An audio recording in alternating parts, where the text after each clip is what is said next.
Welcome to Reggie's Realm. It's hot out here at Payne Hollow. Been out on the river in a 30-foot canoe. We're going to talk about that. But I thought we would speak to David Wicks while we're sitting next to Harlan and Anna Hubbard's home. Let's find out something about the man, about this place, Payne Hollow, and about the work he's doing on the Ohio River. David Wicks. Well, good afternoon. What a pleasure spending the afternoon with you on the Ohio River. We left Milton, about 2 hours ago after a wonderful lunch in the downtowner in downtown Madison. After visiting with Bob Canada, a good friend, a personal friend of the Hubbards, who happens to have a huge collection of Hubbard paintings in his home and is very gracious to allow us to bring folks who are interested in the lifestyle of the Hubbards. Anyway, my name's David, and I'm a New Yorker. Moved down here to Kentucky in 1979, so quite a number of years ago, working for the public school system. Ended up becoming director of environmental and outdoor education, and worked with Outward Bound to bring children out into the wilderness. That was how I came to Louisville. Delinquent young people, and taking them out for 30 days around Kentucky and around the Midwest United States. Then I ended up in a beautiful working farm called Blackacre State Nature Preserve, the first state nature preserve in the Commonwealth of Kentucky, and lived there for 30 years and ran programs and worked at the University of Louisville and did research and worked in the field of environmental education. I retired in 2009 and started an organization called River City Paddlesports, and we got a big boathouse in downtown Louisville on the waterfront.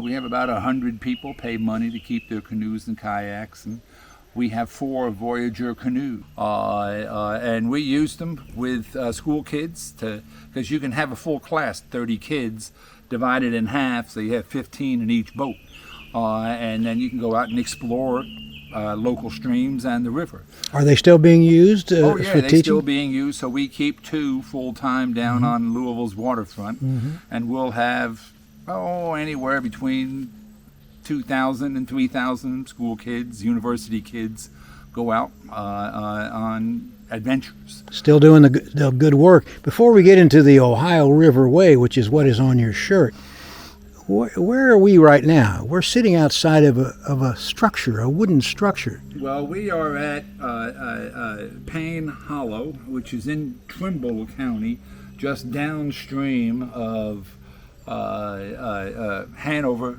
Indiana.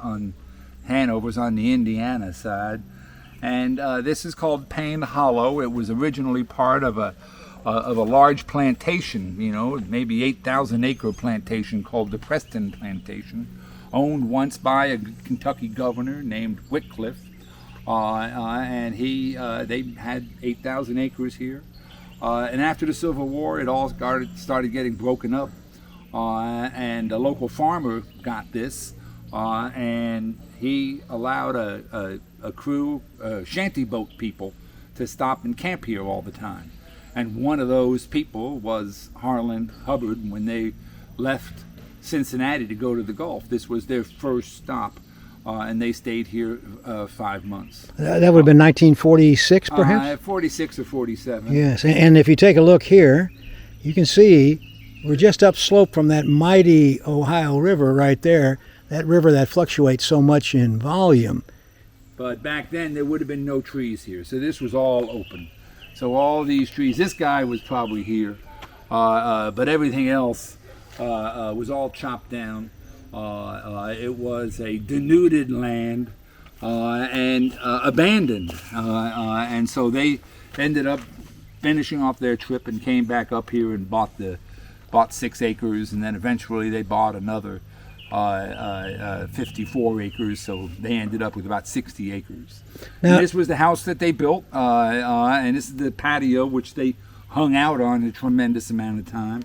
This used to have an outdoor kitchen right behind us, so they did a lot of cooking outside because they had no indoor electricity, no indoor plumbing, and they basically lived out here, grew their own food, had goats right behind, there's a big goat shed right over here, so had big goat shed and you know, all the vegetables and fish and everything else, and then they bartered with people. So they got all sorts of stuff. So they lived here for a long time. And they moved here, you know, probably 54 or so, 53. They really... An old rock or dirt road that came down the side of the slope into this hollow to what was called Payne Landing, right? Yeah, and the whole road is still there. And that's the road we hiked down to get in here. That's the road that we hiked down. So you can canoe in, motorboat in, you know, come by river or come by road. And so Payne Landing Road, it's about 3/4 of a mile walk in, not too hard. It's a pleasant walk, change in elevation about 450 feet. So it's just a wonderful spot. And you know, in many ways, this is just one of, you know, our Ohio River Way goes all the way from Ashland on down to Louisville, past Louisville to West Point.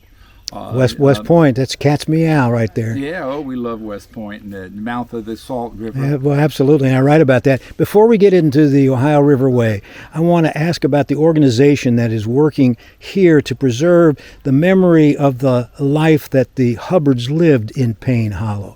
There's a nonprofit group that you're part of the board on. What's the name of that group? I'm chair of the board for Payne Hollow on the Ohio, and it's basically a philanthropic group that over the past 2 years, our job really has been to purchase the property, secure access, in other words, getting additional property so we have easy access, maintain the buildings, and stabilize them. Who are the other members of the board? Well, we have 4. We have Ted Steinbach and Joe Wallach and Susan Hamilton and Stacy Burkhart. So it's a very small group of people intentionally. We have a lot of volunteers, and so we have a very active website, so anybody's more than welcome to join us on Facebook or Instagram or any one of those social media deals. If somebody really wants to get involved, contact us through our Facebook page or our web page, PayneHollowOnTheOhio.org.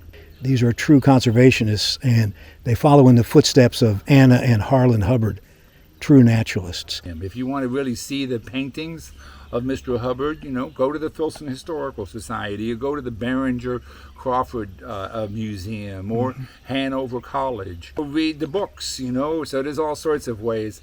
You know, we're just as interested in the actual preservation of the land, working with the Kentucky State Nature Preserves Commission.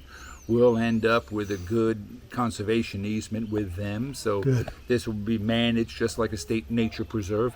And the most recent biography by Jessica Whitehead is called Driftwood. Right. Yeah. And so Driftwood, you know, follows his whole life and talks about his family and, you know, Anna's lineage, and so. Well, let's talk about this Ohio Riverway. What's going on with that? Well, it's a group of people, so. In Louisville, we have what's called the Mayor's Hike, Bike, and Paddle, which we have about 15,000 people paddle or hike or bicycle every Labor Day and every Memorial Day.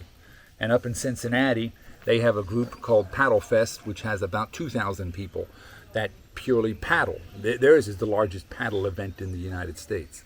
And the planners of both those groups got together and went in one of these Voyager canoes, because I've been paddling from Cincinnati to Louisville probably 3 times a year for many years.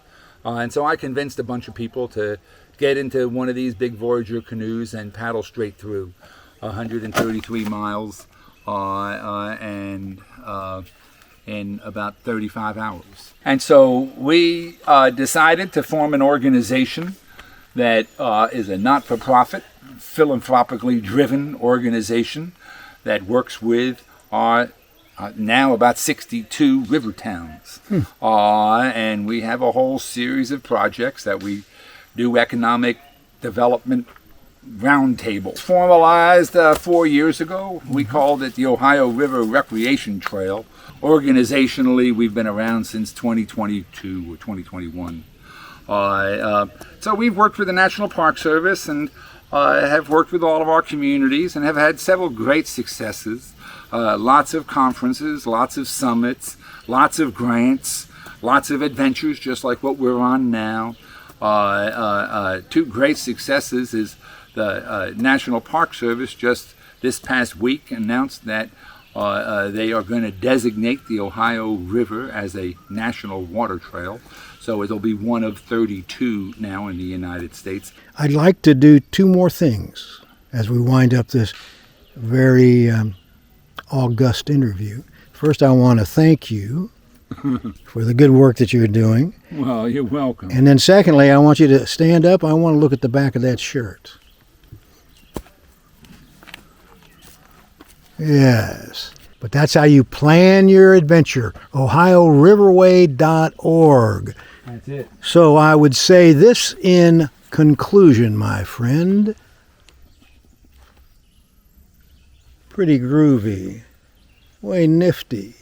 But I think it can be even more intriguing if we all go swimming right now in the Ohio River. So get your trunks. I'm headed down to the stream. Let's go. Let's go. I'm going to get my trunks on too.